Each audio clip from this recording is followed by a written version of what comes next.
बाळासाहेबांच्या तमाम शिवसैनिकांना तुमच्या ह्या अनिश गाढवेचा, बाळासाहेबांच्या लहानशा शिवसैनिकाचा आणि शिवसेनेच्या प्रवक्त्याचा मानाचा जय महाराष्ट्र. आजच्या व्हिडिओचं शीर्षक पाहून एव्हाना तुमच्या लक्षातही आलं असेल की आजच्या ह्या व्हिडिओमध्ये नेमक्या कुठल्या तडफडत्या माशाचे खवले काढले जाणार आहेत. खवले कसे काढतात तुम्हाला माहित असेल. कोळीन माशाचे खवले जेव्हा काढते, अगदी तसंच आजच्या व्हिडिओमध्ये नेमके कुठल्या तडफडत्या माशाचे खवले काढले जाणार आहेत. कारण शीर्षक आहे मस्केंना बसणार धसके. जाहीर सी बात है नरेश मस्केचाच समाचार असणार. आता नरेश मस्के हे नाव घ्यायच्या अगोदरच मला तुम्हा सर्वांची माफी मागावी लागेल, कारण तुम्ही अनेकदा मला सांगितलंय की ह्या माणसाविषयी, नरेश मस्के ह्या माणसाविषयी ज्याची ठाण्याच्या 4 गल्ल्यांच्या बाहेर ज्यांची ओळख नाही, त्यांना तुम्ही महाराष्ट्रव्यापी ओळख का करून देताय. त्यामुळे मला शिवसैनिकांची माफी मागावीच लागेल, कारण काही माणसांचा समाचार घेणं हे गरजेचं असतं. आणि दुसरं नाव म्हणजे नितेश नारायण राणे, ज्यांना महाराष्ट्रातली जनता फाट्यावर मारते. त्यामुळे ही दोन अनमोल रत्न आहेत. एक भारतीय जनता पक्षाला लाभलेलं रत्न आणि एक शिंदे टोळीला लाभलेलं रत्न. ही दोन अनमोल रत्न आहेत. हे महानुभव आहेत. आता या महानुभावांविषयी आपण तरी काय म्हणायचं, पण त्यांनी केलेले आरोप, त्यांनी केलेले अलिगेशन्स, त्याच्यावर उत्तर तर द्यावं लागणार. आज सहजच बंटी पाटलांविषयी नरेश मस्केंचं एक वक्तव्य ऐकलं.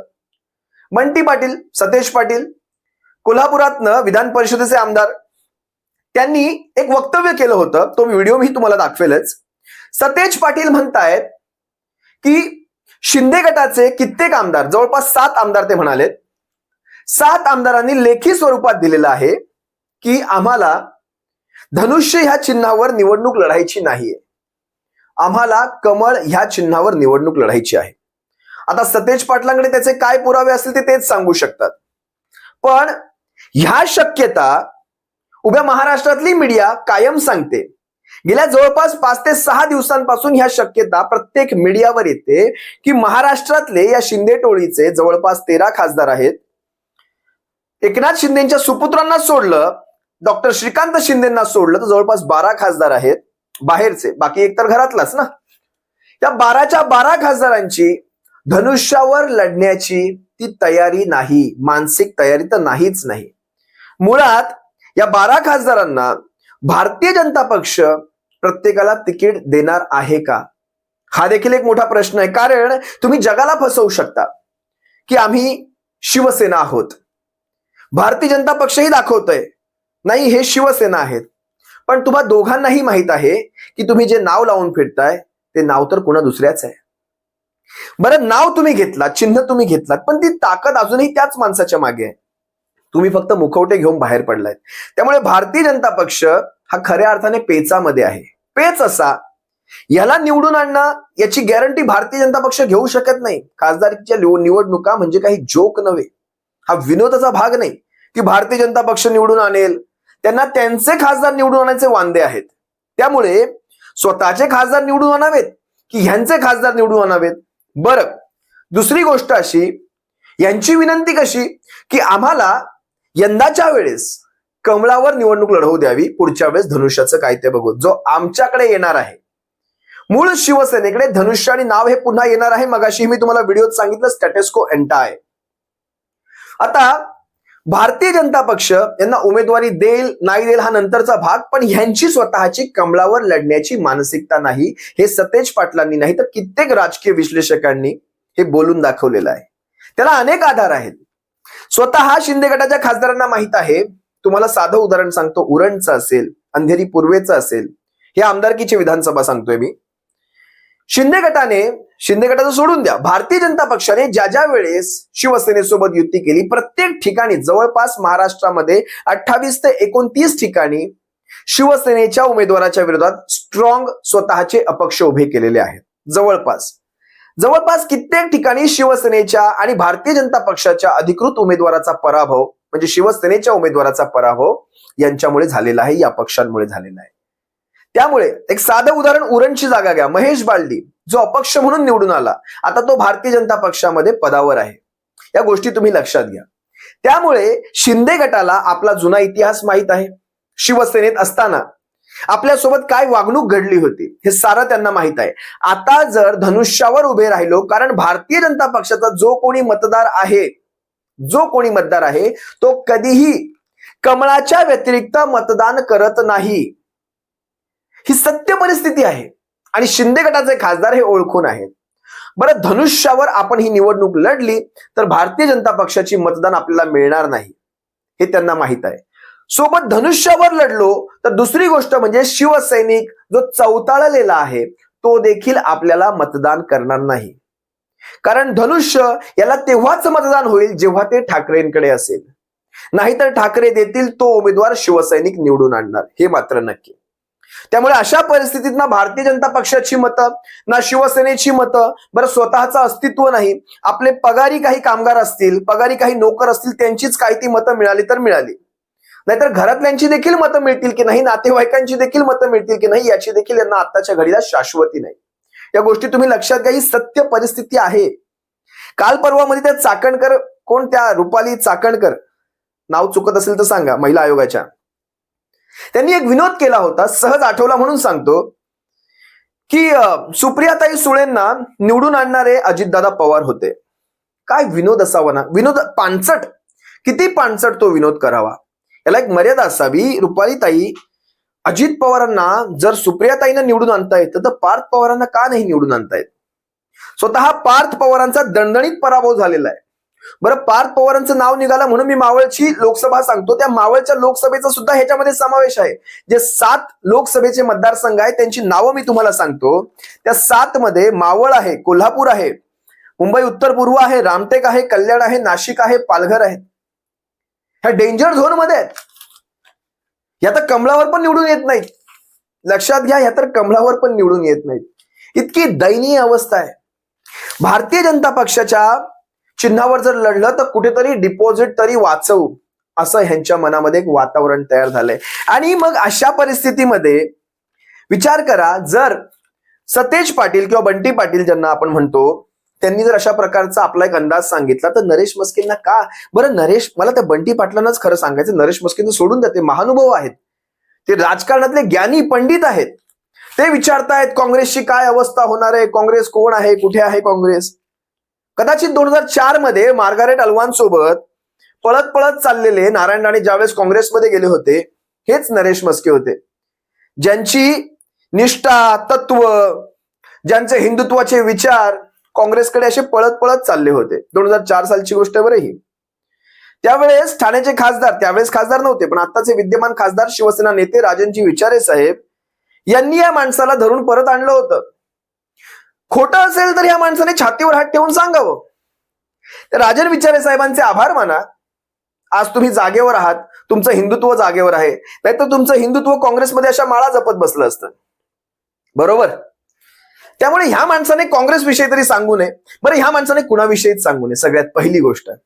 कारण ह्या सगळ्या घडामोडींमध्ये, गेल्या 1.5 वर्षाच्या घडामोडींमध्ये, उलथापालथ्यांमध्ये तुम्ही म्हणू शकता, मला 2.5 लोकांची, त्या 2.5 लोक विशेष भाव खाऊन गेले. 2.5 लोक, कोण 2.5? ऐका, लक्ष देऊन ऐका.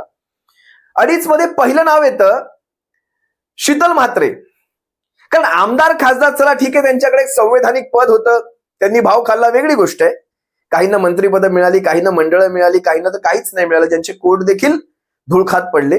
असो, पण हे 2.5 लोक विशेष भाव खाऊन गेले, कदाचित आमदारांपेक्षाही 2-2.5% एक्स्ट्राच भाव खाऊन गेले. कोण ते? शीतल म्हात्रे पहिला. दुसरं नाव आहे नरेश मस्के आणि अर्ध नाव जे आहे ते वाघमारे ताई. या वाघमारे ताई या तिघांनी विशेष भाव खाल्लाय. म्हणजे बेगानी शादी, आणि हे 3 अब्दुल्ले दिवाने झालेत. 2.5 अब्दुल्ले म्हणा तुम्ही. बेगानी शादी, कुणाचं कुठे काय, आणि हिचं भलत्यांचंच वाकरे ठाकरे काय काय काय काय ती आभूषण विशेषण. अरे जनतेच्या त्या प्रतिक्रिया वाचा.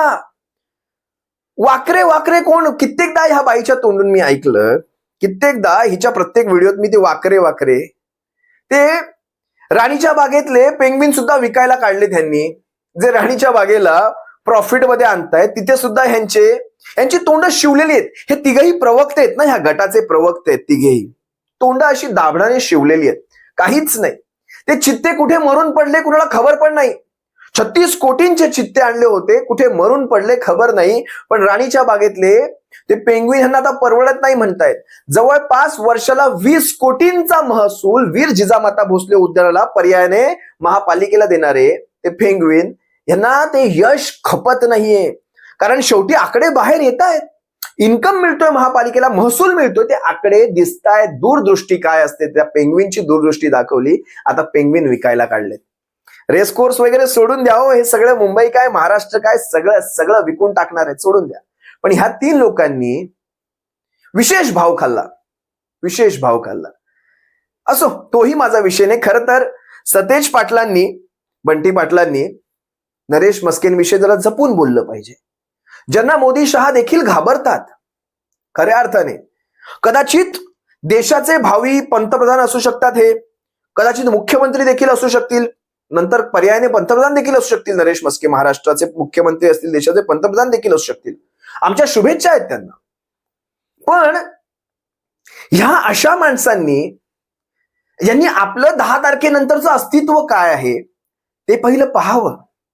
यांच्यात एवढा कॉन्फिडन्स भरलाय, ज्याच्या जीवावर भरलाय तो भारतीय जनता पक्ष. शेवटी बघा, सत्तेचा ताम्रपट हा कुणाच्या डोक्यावर काय असा फार काळ नसतो. नरेंद्र मोदींमुळे आज भारतीय जनता पक्षाला ते सोन्याचे दिवस पाहायला मिळत आहेत. देशाचे पंतप्रधान आहेत ते, सन्माननीय पंतप्रधान आहेत ते. त्यांच्याविषयी आमच्या मनातही फार काही चीड नाही. पण व्यक्तीविषयी जरी चीड नसली तरी जी काही कामं चालली आहेत, ज्या प्रकारची कामं देशभरात चालली आहेत, कामं म्हणजे मी विकासाची कामं म्हणत नाहीये, तुम्ही समजू शकता मला काय म्हणायचंय. त्या गोष्टी पाहता नक्कीच चीड आहे. त्यामुळे नरेश मस्केंनी त्या सतेज पाटलांवर बोलण्या इतकं आपण तरी मोठे आहोत का याचा विचार करा. सतेज पाटलांना उभा पश्चिम महाराष्ट्र ओळखतो, मुंबईत कोकण पट्टा ओळखतो, सतेज पाटलांना उत्तर महाराष्ट्र देखील ओळखतो. आणि सतेज पाटलांना कित्येक वर्षापासून म्हणजे राजकारणामध्ये सगळ्याच पक्षातले, सगळेच पहिल्या दुसऱ्या तिसऱ्या सगळ्या फळीतले नेते ओळखतात बंटी पाटलांना. पण नरेश मस्के, तुम्हाला आठवायला हवं, अजित पवारांनी एकदा स्पष्ट सांगितलं, जेव्हा मीडियावाले म्हणाले नरेश मस्के असे. कोण नरेश मस्के? बरं, अजित पवारांचं सोडा, रोहित पवारांना विचार, कोण नरेश मस्के? त्यांना अजून तुमची ओळख देखील माहिती नाही. जे दिवस रात्र मुख्यमंत्र्यांच्या सोबत असतात त्यांची ओळख देखील असू नये. आता तरी कमीत कमी अजित पवारांना जाऊन सांगा, आता तुमच्या सोबतच आहेत म्हणा, की मीच नरेश मस्के वगैरे असं सांगा त्यांना. मी बरेचसे तुमचे मुद्दे घेतले होते तुमच्या त्या आजच्या भाषणातले, जे मी तुम्हाला ते भाषण एकदा दाखवतो. शिवसैनिकांना हे भाषण एकदा पहा. भाषण कसलं म्हणता येणार, ती एक बाईट दिली होती, एका वाहिनीला एक बाईट दिली होती. ती बाईट एकदा पहा, काय म्हणतायत, काय आपल्या ज्ञानाचा परिचय तुम्हा सर्वांसमोर करतायत नरेशजी मस्के, जरा पहा. यांच्या मते शिंदे गटाच्या 7 खासदारांनी एक पत्र मुख्यमंत्र्यांना लिहिलंय. या पत्रातून त्यांनी आगामी लोकसभा निवडणूक ही कमळ चिन्हावर लढावी अशी मागणी केली आहे. तसं न झाल्यास मोठी उलथापालथ शिंदे गटात होऊ शकते. नक्की सतेज पाटील काय म्हणालेत ऐकूयात. नावं निश्चित होत नाही, कुणाची फायनल आहेत, कुणाची फायनल, भाजपची नावं फायनल नाही आहेत. अजून शिंदे गटातल्या गेलेल्या खासदारांनी 7 खासदारांनी, माझी एक माहिती आहे, 7 खासदारांनी लेखी दिले की आम्हाला भाजपच्या चिन्हावर उभा राहायचं, भाजपच्या चिन्हावर उभा राहायचं म्हणून लेखी दिले.